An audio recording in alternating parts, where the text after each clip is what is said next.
Work is a fact of life. But what makes people spend their lives in offices, factories, farms, and schools? What motivates people to do all the things they do? If we, as managers and supervisors, can gain a better understanding of human motivation, the attempts people make to satisfy their needs and drives, we can help them become more productive, more efficient, and at the same time, happier human beings.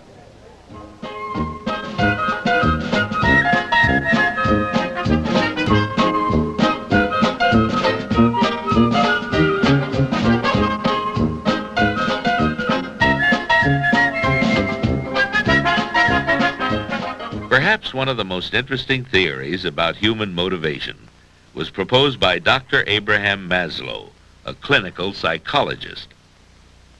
Although his is only one of many theories, it warrants our consideration, for in it we may find new insights into what makes people tick, and, for that matter, what makes us tick.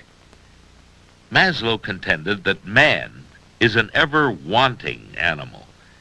As one of his needs is satisfied, another appears in its place. Man then becomes motivated toward satisfying this new need.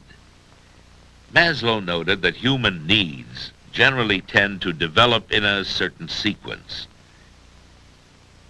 beginning with the most basic needs and progressing through needs of higher levels. Together they form a hierarchy of needs. What are these needs? The most basic ones are physiological, the needs of the body for food and shelter. A starving man will focus all his attention on food and be hardly concerned with anything else. But once man's physiological needs are sufficiently satisfied, another need manifests itself, the need for safety.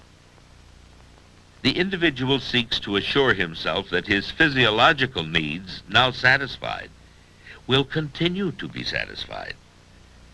Thus, he seeks protection against physical danger, illness, loss of job, and other threats to his security. When an individual's physiological and safety needs are generally satisfied, another need now comes into focus.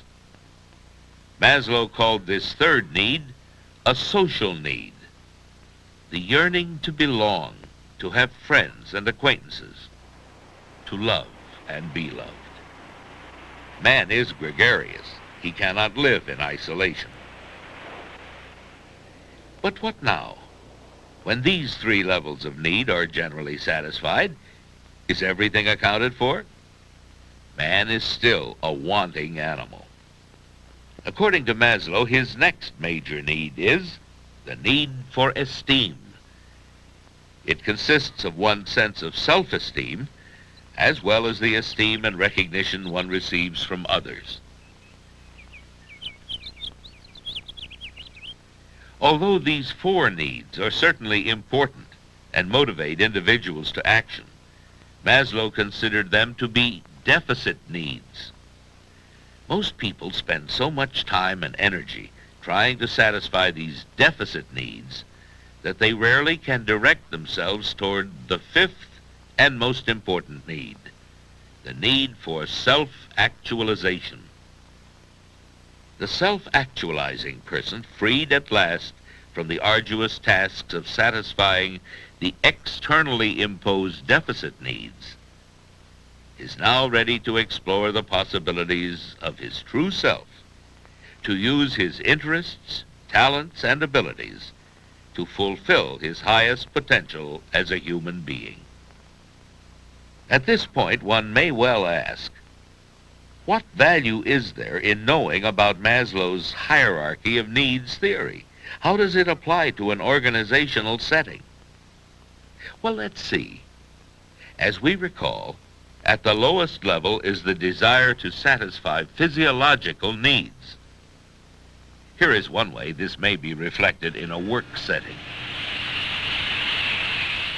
Hello, Mike. How did it go today? Oh, rotten. The heat in there is enough to drive you crazy. And the noise. I can't take it.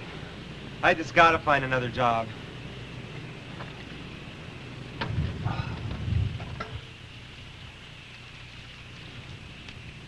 In this example, Mike's physiological needs are not being met, a situation often leading to high absenteeism and turnover. In a work setting, physiological needs may include tolerable noise and temperature levels, and a comfortable body position during task performance. The next level in Maslow's hierarchy is safety. Let's see how this manifests itself within the organization. I heard they're going to lay off 5 more people in our department. I wonder who's next. If I lose my job, I'd really be in trouble. I'm divorced and with a child to raise. Yeah. I don't know how I'd pay my bills. Here we have relatively comfortable surroundings, but now on this level, employees are concerned with safety and security needs. They want some measure of assurance that what they presently have will continue, that they won't lose it all through injury, illness, or layoff. Next in the hierarchy is the level of social needs. Let's see how these needs may be reflected in the work context. What about you, Fred? Gee, I don't know any of those guys. Wish I could make some friends. Before they moved me out here, I knew everyone in the plant. I guess the move was a good deal. But sure as hell is lonesome. Really great. What do you think? Joe is at a level where his physiological and safety needs are generally satisfied. No problem there. What he is feeling is the need to have friends at work, a group with whom he can relate. Maslow observed that people frequently increase their productivity in a setting where social relationships are warm and cordial. Yeah, I was there, and then I was transferred here. I didn't like it at first, but... Pardon me. Say, would you pass the sugar, please? Oh, yeah, sure. Thanks. By the way, you're new here, aren't you? Uh-huh. Why don't you come over and join us? Oh, thank you. No point in sitting there alone. My name is Nick. What's yours? Nick, I'm Joe. Joe? Hendricks, yeah. Joe Hendricks. I'd like you to meet Shelley. Hello, Shelley. This is Fred. Hi, Fred. Very nice to meet you. Co-workers of yours. Yeah. Where are you from? Oh, New York. Yeah, came out here about 2 weeks ago. That's funny. We were just talking about different towns. Oh, were you? Yeah. I was telling him I'd like to go up to the new plant in San Francisco. Oh, yeah, I hear it's really something. It's really At big. the 4th level of Maslow's hierarchy is the need for self-esteem, as well as the esteem of others. Say, Steve, here's something for you. What? Where's this from?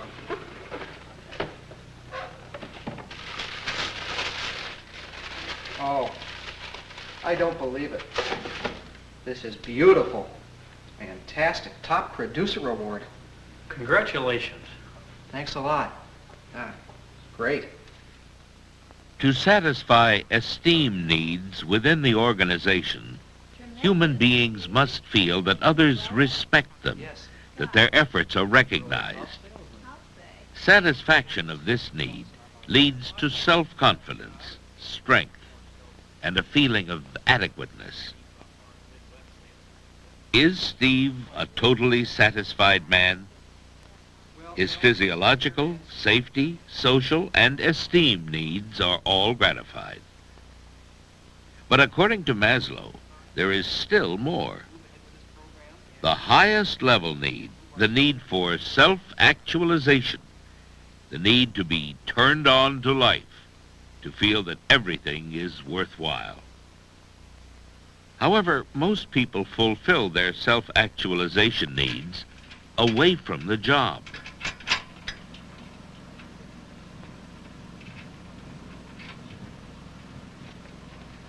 Is it all right? Yeah.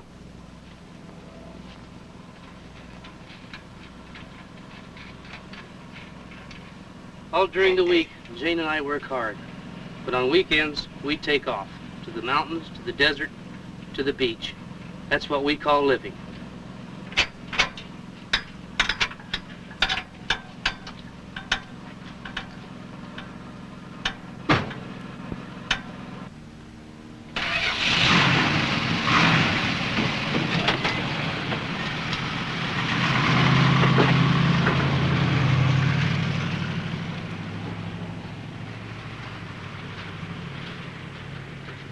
Many people feel that their real life begins the moment their job ends. But is it possible to be self-actualized in and through one's work? Let's see. I have been a biochemist all my life.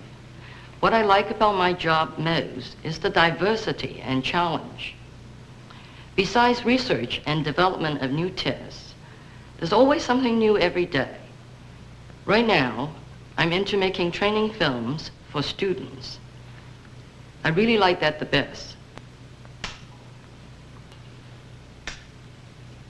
Extremely interesting. As a matter of fact, I feel that I'm very fortunate to be able to work in a line of work that I'm very much in love with. Usually after doing a good job, a good tune-up job, it gives me a sense of satisfaction that is very difficult to explain. Hamburgers are ready. Oh, so am I. Oh, good. Then we switch to plane 2. We go through the same procedure. We head down and zero it, release it, stop the machine, index our numbers again, and we have a balanced tire. Place the weight at 12 o'clock. I think I've got it. Do you mind if I try it? Go ahead. Thank you.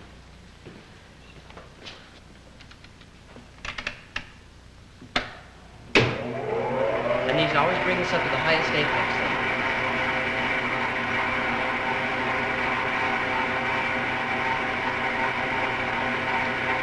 This is really neat. I really like this. We have just seen a few examples of people satisfying their highest need, the need for self-actualization through their jobs.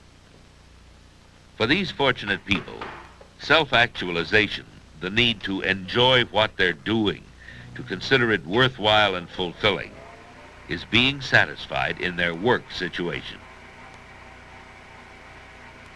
As managers and supervisors, what does Maslow's theory mean to us? Just this: we should be aware of people's needs. We should be aware that as soon as one need is satisfied, another comes into focus. We should be aware that the attempts people make to satisfy their needs are the motivating forces in their lives.